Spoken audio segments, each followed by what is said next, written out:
تم ابھی زندگی کے اس سٹیج پر ہو جہاں تمہیں چھوٹی چھوٹی ٹکریں لگیں گی، چھوٹے چھوٹے کلیشز ہوں گے تمہاری لائف میں. تم نے پریشان نہیں ہونا، تم نے اپنے مقصد کو سامنے رکھنا ہے. تمہارے سامنے جب بڑا مسئلہ ہوگا نا تو تمہیں یہ چھوٹے چھوٹے مسئلے لگیں گی نہیں.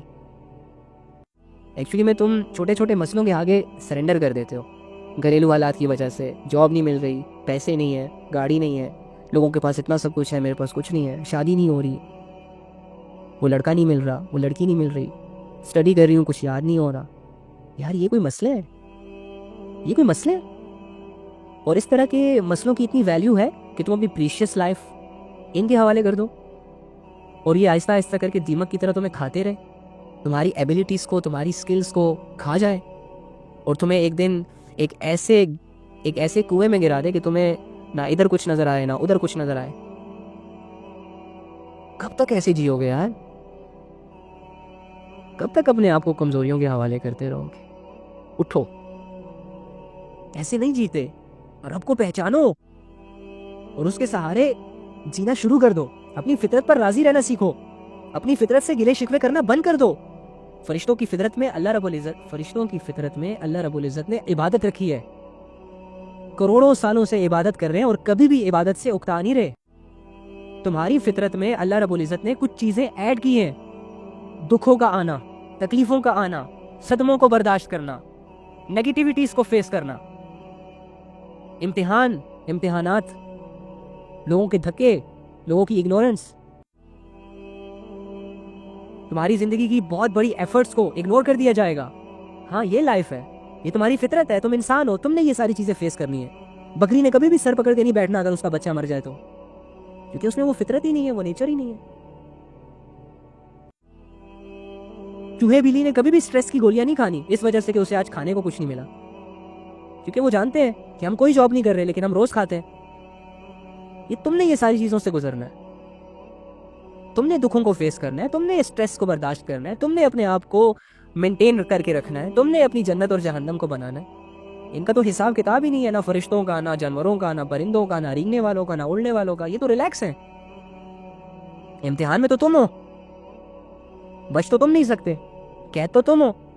تو پہچانو اس رب کو جس نے تمہیں تمہاری مرضی کے بغیر پیدا کر دیا ہے. اب تمہارے پاس کوئی اور آپشن نہیں ہے. وہ مالک ہے، وہ خالق ہے، وہ جو کرے کوئی نہیں پوچھ سکتا اس سے. بھائی تمہارے پاس اب یہی آپشن ہے، چپ چاپ کر کے اس اپرچونٹی سے فائدہ اٹھاؤ جو اللہ رب العزت نے تمہیں دی ہے. ایمان دیا ہے تمہیں، بہت بڑی دولت تمہیں مل گئی ہے. اب اس دولت سے اگر تم نے اپنے لیے جنت کو نہ خریدا تو دوسری جگہ تو پھر دوزخ ہی بچتی ہے. تو کیا فائدہ ایسے ایمان کا کہ ایمان ہے تمہارے پاس اور بغیر کسی محنت کے اللہ کی عطا پر تمہیں مل گیا، لیکن تم نے اس ایمان کی دولت سے خود کو اپنے عذاب سے نہ بچایا اور ایمان کے ہوتے ہوئے عذاب میں چلے گئے. کیا فائدہ تمہاری لائف کا؟ کیا فائدہ تمہاری ایفرٹس کا؟ کیا فائدہ تمہاری دنیا کا اور بڑی بڑی گاڑیوں میں گھومنے کا؟ ارے تم مقصد سے ہٹ کر کیسے جیت سکتے ہو یار؟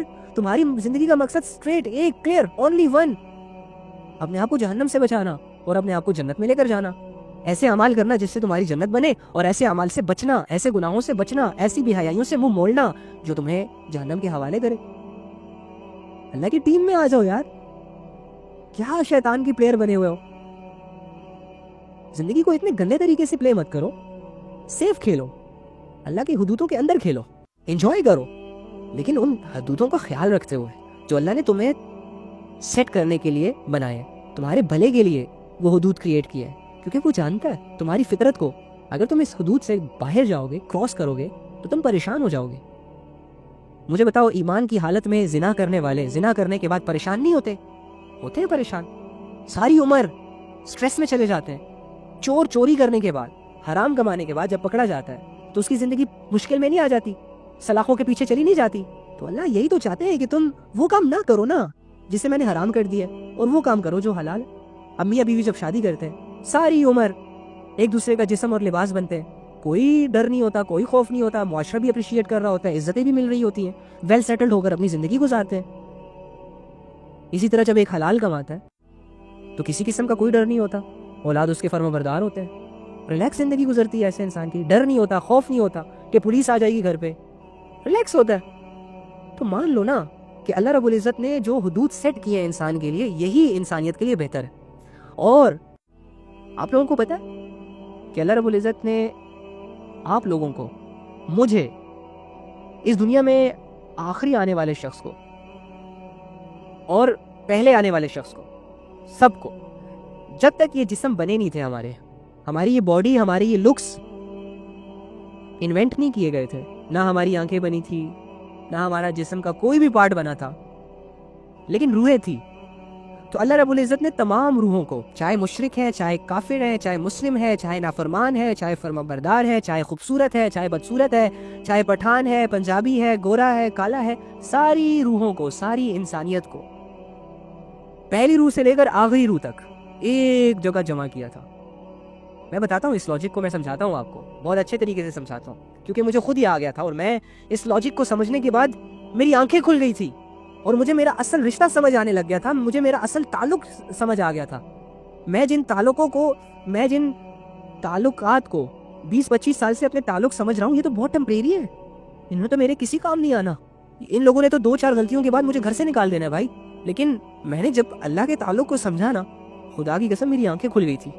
اور یہ میں آپ کو سمجھانا چاہ رہا ہوں، پلیز اس چیز کو سمجھیں. پلیز، آپ کو آپ کے جسم بنانے سے پہلے اکٹھا کیا گیا ہے، آپ لوگوں کو زندگی کے ایک مرحلے سے گزارا گیا ہے، پھر دوسرے مرحلے میں بھیجا گیا ہے، پھر تیسرے مرحلے میں آپ جی رہے ہیں، اور چوتھا، پانچواں، چھٹا باقی ہے. آپ لوگوں کی زندگی کی ایک بننے کی جگہ ہے اور ایک ختم ہونے کی جگہ ہے. آپ سمجھیں اس بات کو. تو جب تک جسم نہیں بنے تھے نا، جسم تو ماں کے پیٹ کے اندر بنتے ہیں، اس سے پہلے ہم اللہ کا سامنا کر چکے ہیں، ہم اللہ کے سامنے کھڑے تھے، اور اللہ نے ہم سے پوچھا تھا کہ کیا میں تمہارا رب نہیں ہوں؟ کیا میں تمہارا خالق نہیں ہوں؟ کیا میں نے تمہیں پیدا نہیں کیا؟ کیا میں ہی تمہارا سب کچھ نہیں ہوں؟ کیا مجھ سے زیادہ کسی اور چیز کو تم عزیز چاہ سکتے ہو؟ یعنی کہ میں تمہارا رب نہیں ہوں؟ بنانے والا، پالنے والا، کھلانے والا، زندگی دینے والا، جسم بنانے والا، پھر موت دینے والا، اور اسی جسم سے تمہاری روحوں کو آزاد کرنے والا، اور پھر انہی روحوں کو دوبارہ جسم دینے والا، اور پھر تمہاری زندگی کا فیصلہ کرنے والا، کیا میں تمہارا رب نہیں ہوں؟ یہ ہم سے اللہ رب العزت نے پوچھا تھا، اور ہم سب نے، میں نے، تم نے، تمہارے گھر والوں نے، تمہارے ماں باپ نے، سب نے ایک آواز سے کہا تھا، سب نے دل سے کہا تھا، ریالٹی کو تسلیم کر کے کہا تھا، اللہ کو مان کے کہا تھا کہ اے اللہ تو ہی ہمارا رب ہے. ہاں، تو اللہ نے یہ کویسچن کرنے کے بعد ہمارے جسموں کی طرف، ہمیں دوسرے سٹیج کی طرف آنے کا بندوبست کرنے کی طرف متوجہ ہوئے. پھر ہمارے جسم ماں کے پیٹ میں بنائے گئے پانی کے ایک قطرے سے. امیجن، پانی کے قطرے سے دنیا کی اشرف المخلوق بن رہی ہے. کوئی عام بات ہے؟ تم لوگ سائنس سے متاثر ہو رہے ہو، سائنس نے راکٹ لانچ کر دیا ہے، تو ٹی وی چینل پہ ایک نیا چینل آ گیا ہے، تو آئی فون نے 13 پرو میکس انوینٹ کر لیا ہے، 14 پرو میکس انوینٹ کر لیا ہے. ہاں، تمہیں یہ ساری چیزیں بہت متاثر کرتی ہے نا. ہاں، ٹویوٹا نے نئی کار نکال لی ہے، اس کی قیمت یہ ہے. ہاں، یہ اے سی اچھا ہے، انورٹر اچھا ہے، فریج اچھا ہے، یہ اچھا ہے، فلاں اچھا ہے، ڈمکانا اچھا ہے، اس کی شکل اچھی ہے، وہ اس کی سیرت اچھی ہے. ہمیں تو یہ چیزیں متاثر کرتی ہیں نا. کیا کبھی تم نے اس چیز پر غور کیا کہ اللہ رب العزت ایک پانی سے انسان بنا رہا ہے، انسان کا جسم بنا رہا ہے؟ کیا کبھی تم نے اسے صرف حیرت بھری نگاہوں سے دیکھا؟ یہ چیز کافی تھی تمہیں اپنے رب سے حیران کرنے کی، اپنے رب کے سامنے دل سے سجدہ کرنے کے لیے. یقین کریں، لیکن آپ نے اس چیز کو امپورٹنس نہیں دی، جس کی وجہ سے تم اللہ سے بیگانی زندگی گزار رہے ہو، جس کی وجہ سے تم اللہ کو جان کر بھی اللہ سے انجان ہو، جس کی وجہ سے تم اللہ کے ہو کر اللہ کے نہیں ہو، جس کی وجہ سے اللہ تمہاری زندگی کی سب سے بڑی پرابلم بنا ہوا ہے. آج تمہیں میتھ کے تھیورم سمجھ آ جاتے ہیں، مالیکیولز کا علم تمہیں مل گیا، فرکشن کا علم تم نے رٹ لیا، کیمسٹری پوری رٹ لی تم نے، پی ایچ ڈیز تک ڈگریاں کر لی تم لوگوں نے. لیکن تمہیں ایک ایسی ذات جس نے اپنا انٹروڈکشن خود کروایا، تمہیں کسی ریسرچ پر نہیں چھوڑا، تمہیں کہ جاؤ پہلے ریسرچ کرو، جاؤ پہلے پہاڑوں پر جاؤ، پہلے سمندروں کے اندر غوطے لگاؤ، اس کے بعد جا کے تمہیں اللہ ملے گا. ایک ذات تمہیں اپنا انٹروڈکشن خود کروا رہا ہے، اور اس کے باوجود اتنا بڑا ایلیمنٹ، اتنی بڑی نشانیاں ہونے کے باوجود تم اللہ کی معرفت سے غافل ہو، تم اللہ کی پہچان سے غافل ہو. میں اللہ کی پہچان سے غافل ہوں. میری زندگی کا سب سے بڑا ظلم، میری زندگی کی سب سے بڑی غفلت، میری زندگی کی سب سے بڑی غفلت یہ ہے، جب تک میں نے اس کو ایڈمٹ نہیں کیا تھا تب تک میں اس کے سدھار کی طرف نہیں آیا تھا. اور جب تک تم اس کو ایڈمٹ نہیں کرو گے، تمہاری زندگی میں کبھی بھی اللہ کو وہ ویلیوز نہیں ملیں گی تمہاری طرف سے. اور اللہ کو ویلیوز نہ دینا تمہاری بربادی ہے. تمہاری ویلیو نہ دینے سے اللہ کو کوئی فرق نہیں پڑے گا. فرعون نے اللہ کا انکار کیا تھا، کیا ملا اسے؟ قارون نے اللہ کا انکار کیا تھا، کیا ملا اسے؟ اور اللہ کو کیا نقصان دے دیا انہوں نے؟ تم کیا نقصان دے دو گے؟ تمہارے گھر والے کیا نقصان پہنچا سکتے ہیں تمہارے رب کو؟ اور تمہاری گمراہیاں، تمہارے یہ چھوٹے موٹے گناہ، تمہارا یہ زنا، یہ شراب پینا، یہ ناچنا، یہ گانا، یہ فالوورز، یہ کپڑے اتار کر لوگوں کے سامنے آنا، یہ اللہ رب العزت کی عزت میں کمی کر سکتے ہیں؟ کر ہی نہیں سکتے. تم اپنے آپ کو دھوکہ دے رہے ہو. تم ٹک ٹاک کے فالوورز بنا کے اپنے آپ کو سیٹسفائڈ سمجھ رہے ہو, لیکن تمہاری زندگی کی سب سے بڑی سیٹسفیکشن تو ختم ہو رہی ہے. تمہیں لوگ تو مل رہے ہیں لیکن اللہ تم سے دور جا رہا ہے اسٹیپ بائی اسٹیپ. تمہیں فالوورز تو آ رہے ہیں لیکن تمہاری آخرت ڈیمیج ہو رہی ہے. ہاں تمہیں دولتیں آ رہی ہیں, ہاں تمہیں لیمبورگینی مل رہی ہے, ہاں تمہیں بڑے بڑے لوگ سلیوٹ کرنے لگ گئے ہیں, تمہاری تالیاں بجانے لگ گئی ہیں, لوگوں نے تمہارے اکاؤنٹ پر ویریفائڈ ٹک دیکھ کر تمہیں ویلیوز دینا سٹارٹ کر دی ہے, لیکن تم اللہ کی نظروں میں گر رہے ہو بھائی. کیا فائدہ؟ تمہیں تو اپنے اچھے اور برے کی تمیز ہی نہیں ہے اور تم سیلیبریٹی بن کے گھوم رہے ہو. تم اپنے آپ کو سیلیبریٹی کہلانے کے لائق ہو, سٹار کہلانے کے لائق ہو. تمہارے پاس وہ ایلیمنٹ ہی نہیں ہے کہ جس سے انسان سٹار کہلائے, اور دنیا تمہیں سٹار بنائے گی. ایسی دنیا جو لاکھوں سٹار مر جانے کے بعد ان کو یاد تک نہیں رکھتی. جنریشن تو چینج ہوتی رہتی ہے. تمہیں کیا پتا کہ 100 سال پہلے کون سیلیبریٹی تھا, کون سٹار تھا, کون فیمس تھا؟ یاد رہا؟ نہیں رہا. تمہارا لینا دینا ہی نہیں ہے اس سے. یہ موجود ٹک ٹاک سیلیبریٹی سٹار بھی ختم ہو جائیں گے 100 سالوں بعد. تم لوگ بھی مر جاؤ گے اور اس کے فالوورز بھی مر جائیں گے اور یہ خود بھی مر جائیں گے. لیکن اتنا بڑا گھاٹا کر کے مریں گے نا یہ لوگ کہ اپنے ہاتھوں کو چبا چبا کے پورے کھا جائیں گے اور اللہ سے گر گرا کے بھیک مانگیں گے صرف ایک دن کے لیے اس دنیا میں واپس آنے کے لیے, تاکہ وہ توبہ کر سکے. لیکن اللہ رب العزت نے ایک نہیں سننی. پتہ ہے اللہ نے کیا کہنا ہے؟ ہم آج تمہیں ویسے ہی بھول گئے جیسے تم دنیا میں مجھے بھولے ہوئے تھے. آج ہم تجھے ویسے ہی اگنور کریں گے جیسے تم دنیا میں مجھے اگنور کیا کرتے تھے. آپ اس بات کو کیوں نہیں سمجھ رہے؟ آپ لوگوں کی زندگیوں کی نشانیاں, زندگیوں کی حقیقتیں آپ کو چیخ چیخ کر پکار رہی ہیں, اور آپ انہی حقیقتوں سے آنکھیں بند کر کے اپنی لائف کو انجوائے کر رہے ہیں. ساری انجوائمنٹ یہی کرنی ہے تو پھر جنت کس لیے بنائی اللہ نے؟ پھر کہہ دینا تھا نا اللہ نے کہ اوکے ٹھیک ہے, ایٹ ڈرنک اینڈ بی میری. آنے کی ضرورت ہی نہیں ہے تمہیں. ہوش کے ناخن لے. اینی ہاؤ اللہ رب العزت نے ہمارے جسموں کو بنایا. اب مجھے ایک بات بتائیں, تم ماں کے پیٹ کے اندر 9 مہینے تک رہتے ہو. کہتے ہیں نا کہ ہم سوال کرتے ہیں کہ یار اگر اللہ نے ہم سب کو جمع کیا تھا, اگر اللہ نے ہم سے سوال کیا تھا کہ میں تمہارا رب نہیں ہوں, اور ہم سب نے کہا تھا کہ ہاں یا رب تو ہی ہمارا رب ہے, پھر اس دنیا میں کے آنے کے بعد ہمیں وہ ملاقات یا وہ اللہ کا وہ پوچھنا یاد کیوں نہیں ہے؟ تو تمہیں تو یاد 9 مہینے بھی نہیں ہے جو ماں کے پیٹ کے اندر تم نے گزارے تھے. تمہیں تو وہ سچویشنز بھی نہیں یاد کہ تم کس کروٹ لیٹے تھے, تم کھاتے کیا تھے, پھر اسے نکالتے کہاں سے تھے, تم سانس کہاں سے لیتے تھے. حالانکہ ماں کے پیٹ کے اندر تو آکسیجن تھی نہیں, تمہیں کہاں سے مل رہی تھی؟ تم تو بند کمرے میں قید تھے. 3 دن رہ کر دکھاؤ نا ایک کمرے میں مان جاؤں گا تمہیں. بغیر کچھ کھائے, بغیر کچھ پیے مر جاؤ گے. تم ماں کے پیٹ کے اندر 9 مہینے تک رہے ہو. 9 مہینے تک. تم 3 دن کے لیے کسی پکنک پوائنٹ پہ جاتے ہو نا تو تمہیں وہاں کے پہاڑ بھی حفظ ہو جاتے ہیں, وہاں کی گلیاں بھی تمہیں یاد ہو جاتے ہیں, اور وہاں کے لوگوں کے چہرے بھی تم پڑھنے لگ جاتے ہو. لیکن تم 9 مہینے ماں کے پیٹ میں رہے ہو. کیا تمہیں ایک بھی دن یاد ہے؟ کیا ایک بھی سچویشن یاد ہے؟ کیا ایک بھی نوالا یاد ہے؟ کیا تمہارا دانتوں کا بننا تمہیں یاد ہے؟ تمہاری آنکھوں کا بننا تمہیں یاد ہے؟ کچھ نہیں یاد. تو کیا تم انکار کر دو گے ماں کے پیٹ کے اندر رہنے کو کہ مجھے یاد نہیں ہے اس لیے تم جھوٹ بول رہے ہو؟ یا ایسا ہو ہی نہیں سکتا کہ اللہ تعالیٰ نے ہماری روحوں کو اکٹھا کیا ہو, ہم سے پوچھا ہو کہ میں تمہارا رب نہیں ہوں, اور پھر ہم سب نے یہ کہا ہو کہ اللہ تو ہی ہمارا رب ہے. جس طرح تمہیں ماں کے پیٹ کے اندر کی سچویشن یاد نہیں ہے, اسی طرح تمہاری میموری اریز کر دی گئی ہے تاکہ تم فلی کنسنٹریٹ کر سکو اپنے امتحان پر. سوچوں کے حوالے نہ کرو. جو ہوا سو ہوا, جو لائف گزرنی تھی گزر گئی, اس سے اب تمہارا لینا دینا نہیں ہے. اب جس طرح تم یہاں کھڑے ہو کر یہ سوچنے لگ جاؤ کہ اللہ میں نے پھر سے عالم ارواح میں آنا ہے, اور اب تو میں ہوش میں ہوں, میری روح کو میری جسم سے نکال, اپنے سامنے کھڑا کر, مجھ سے پوچھ کہ میں تیرا رب نہیں ہوں تو میں آپ کو آنسر دینے کے لیے ریڈی ہوں یا اللہ, تاکہ مجھے یاد تو ہو. یہ پاسبل ہے؟ نہیں پاسبل. سیم اسی طرح جب تم اللہ کے سامنے محشر کے دن کھڑے ہوگے نا اور اللہ سے کہو گے اللہ ہاں دنیا کی زندگی تو اب یاد آ گئی, آنکھیں تو اب کھل گئیں, اللہ ہم نے اب دیکھ لیا وہ سب کچھ جو قرآن نے بتایا تھا, اب ہمیں وہاں بھیج دے. پاسبل ہی نہیں ہوگا, نہیں ہوگا پاسبل. یاد رکھنا اللہ رب العزت اپنے قانون نبیوں کے لیے بھی نہیں بدلتے تھے. صحابہ قربان ہوتے گئے, انبیاء کو اذیتیں ملتی گئی, لیکن اللہ نے دین کو کسی کے لیے چینج نہیں کیا بھائی. آپ سمجھیں اس بات کو. جس دین کو ہم مذاق بنا کر جی رہے ہیں نا, جس دین کو ہم نے کھلونا بنایا ہوا ہے, جب دل چاہا کھیل لیا, جب دل چاہا بور ہوئے رکھ دیا, اور جب دل چاہا کک کر دیا. یہ دین کے ساتھ ہمارا معاملہ ہے, یہ نہیں چلے گا, ایسا نہیں ہوتا. دین کوئی ٹوکری میں پڑی چیز, کوئی آلو پیاز ٹماٹر نہیں ہے بھائی. دین کی ایک ویلیو ہے, اور اس ویلیوز کو اتنے ایگزامپلس سیٹ کر کر کے تم لوگوں کو دکھایا گیا ہے. ہم نے ابھی تک دین کی ویلیوز کو سمجھا ہی نہیں.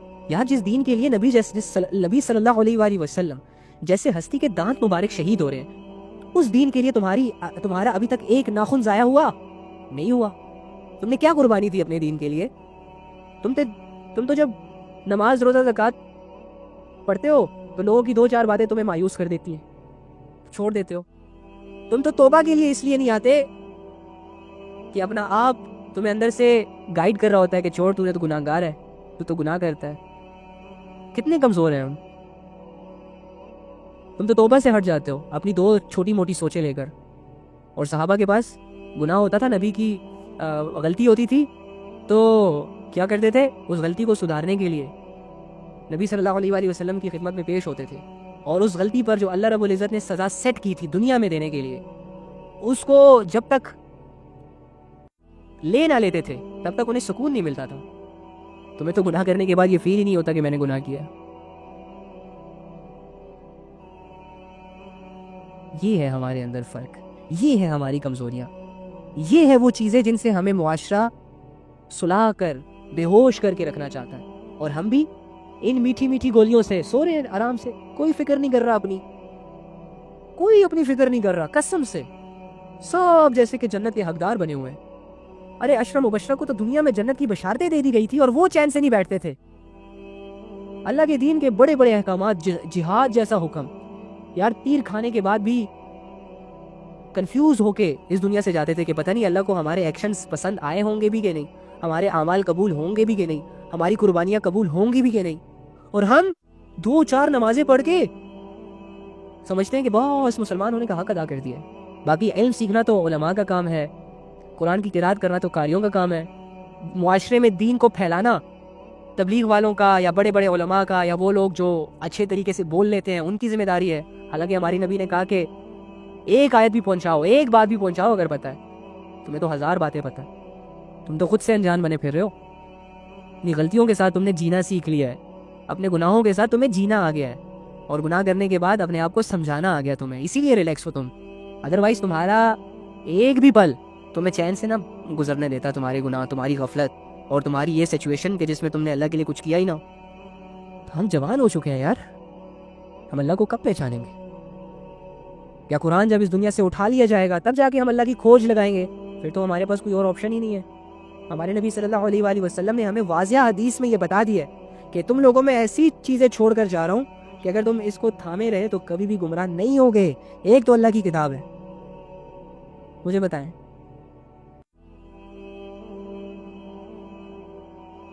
کیا حالت کی ہے ہم نے قرآن کے ساتھ. ہاں نہیں, ہمیں تو قرآن سے بڑی محبت ہے نا. ہم تو قرآن کے بغیر ہمیں نیند نہیں آتی. ہم نے تو قرآن کو وہ ویلیوز دی ہوئی ہیں کہ بس کیا کہوں.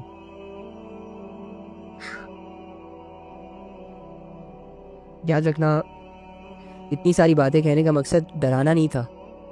میں صرف آپ لوگوں کو جگانا چاہ رہا ہوں اس نیند سے کہ جس نیند میں میں بھی سویا ہوا ہوں اور آپ لوگ بھی سوئے ہوئے ہیں. جگانے کے لیے کوئی نہیں آتا. لوگ تمہارے سونے سے فائدہ اٹھائیں گے, لوگ شکر کریں گے کہ تم سوئے ہوئے ہو, کیونکہ لوگ تم سے بیزار ہو چکے ہیں. اور تم جن لوگوں کے ارد گرد جی رہے ہو ان کو تمہاری ویلیوز کا پتہ ہی نہیں ہے کہ تم ہو کیا. تم ایک ڈائمنڈ ہو, ایک ہیرے ہو, قیمتی چیز ہو اللہ کی نظروں میں. لیکن بس تم ایک ایسے ہیرے بن گئے ہو کہ بچے اس سے کھیل رہے ہیں اس کی قیمت جانے بغیر. بچوں کو اس ہیرے کی قیمت کیا پتا, نادانوں کو ایک ہیرے کی قیمت کا کیا پتا, پاگلوں کو ایک ہیرے کی قیمتوں کا کیا پتا کہ ہیرا, ایک قیمتی ہیرا کیا ویلیو رکھتا ہے ایک عقل مند انسان کی نظروں میں یا ایک بھوکے انسان کی نظروں میں. تم وہ ہیرے ہو جس سے بچے کھیل رہے ہیں. ہاں, اور تم ان بچوں کو سمجھا رہے ہو. جس دن تم ان بچوں کے, جب یہ بچے کھیل کھیل کے تم سے تھک جائیں گے نا اور تمہیں پھینک دیں گے کہیں, اور تم جا کے کسی نالی میں گرو گے, گندے ہو جاؤ گے, اس وقت جب تم پر کسی اہل علم کی نظر پڑے گی نا, کسی ایسے انسان کی نظر پڑے گی جو تمہاری ویلیوز کو جانتا ہے, وہ تمہیں اٹھائے گا, پتہ ہے, اپنے ہاتھوں کو گندا کر کے اس نالی میں ہاتھ ڈال کے تمہیں اٹھائے گا, اور ہاتھ دھونے سے پہلے تمہیں صاف کرے گا کیونکہ وہ تمہاری قیمت کو جانتا ہے. اس کے بعد جا کے وہ تمہیں پالش کرے گا, پھر تمہیں تمہاری اصل جگہ پر جا کے وہ رکھے گا, اصل قیمت پہ جا کے تمہیں بیچے گا. تو اپنے آپ کو, اپنی ویلیوز کو سمجھیں آپ اتنے مفت میں نہیں آئے. بہت قیمتی انسان ہو تم, بہت قیمتی انسان ہو تم. تمہاری زندگی جن لوگوں میں ضائع ہو رہی ہے, تمہاری زندگی جن خواہشوں میں ضائع ہو رہی ہے, یہ بہت چھوٹی چیزیں ہیں, بہت بہت بہت چھوٹی چیزیں ہیں. تم خود میں بہت خاص چیز ہو, تم خود میں بہت پریشیس چیز ہو. بس اپنی ویلیوز کو سمجھو, اپنے آپ کو ضائع ہونے سے بچا لو, اپنے آپ کی ایک قیمت بناؤ. دیکھو ایک مٹی ہوتی ہے نا, مٹی لوگ اس پر پاؤں رکھ کر چلے جاتے ہیں اور سوچتے تک نہیں ہے کہ ہم نے مٹی کے اوپر پاؤں رکھا ہے. نفرت کرتے ہیں لوگ مٹی سے, کپڑوں پر لگ جائے نا تو اپنے کپڑوں کو بدل دیتے ہیں. اتنی نفرت, اپنے آپ کو گندا سمجھنے لگ جاتے ہیں کیونکہ وہ مٹی ہوتی ہے. معاشرے میں مٹی کی کوئی عزت نہیں ہے. لیکن جب اسی مٹی کو, اسی گارے مٹی کو بندہ اٹھائے, لے جائے اینٹوں کی بھٹی میں جہاں اینٹیں تیار ہوتی ہیں, اور اس مٹی کو آگ کی تپش سے گزارا جائے, کچھ لمحوں کے لیے آگ کے شعلوں میں رکھا جائے, بھڑکتی ہوئی آگ میں رکھا جائے جس میں مٹی سخت ہو جائے اور وہ ایک اینٹ بن جائے. تو جب وہی مٹی اپنے اوپر تکلیف برداشت کرتی ہے, آگ کو برداشت کرتی ہے, ایک ایسی سچویشن جس سے لوگ ڈر رہے ہوتے ہیں, لیکن یہ اس سچویشن میں کود پڑتی ہے, تو کچھ دن, کچھ لمحوں بعد جب وہ نکلتی ہے تو وہ ایک اینٹ بن جاتی ہے. اور اینٹ بننے کے بعد وہ لوگوں کو یہ دکھاتی ہے کہ اب میری ایک پاور ہے, میں مضبوط ہو چکی ہوں. اب تم میرے اوپر پاؤں رکھو گے تو تمہاری اپنے پاؤں کو چوٹیں آئیں گی. اب تم مجھے ٹھوکر مارو گے تو تمہارے پاؤں سلامت نہیں رہیں گے. اور پھر یہ اپنی ایک قیمت بھی بنا لیتی ہے, ایک ویلیو بنا لیتی ہے, اور لوگ اسے خریدنے کے لیے پھر دور دور سے آتے ہیں. سمجھے تم اپنے آپ کو بناؤ, زندگی کی ہر ٹف سچویشن کو فیس کرو, بڑی بڑی بلاؤں کو فیس کرنے کے لیے خود کو تیار کرو. جب تک ایک بڑے کاموں, بڑی کیا کہتے ہیں, ایک جم میں لیٹ سپوز اگر ایک انسان پہلی دفعہ جاتا ہے تو وہ چھوٹا ویٹ اٹھاتا ہے, آہستہ آہستہ کر کے اس کے ویٹ اٹھانے میں امپرومنٹ آتی ہے. اور ایک وقت ایسا آتا ہے کہ وہ بڑے بڑے ڈمبلز اٹھا لیتا ہے.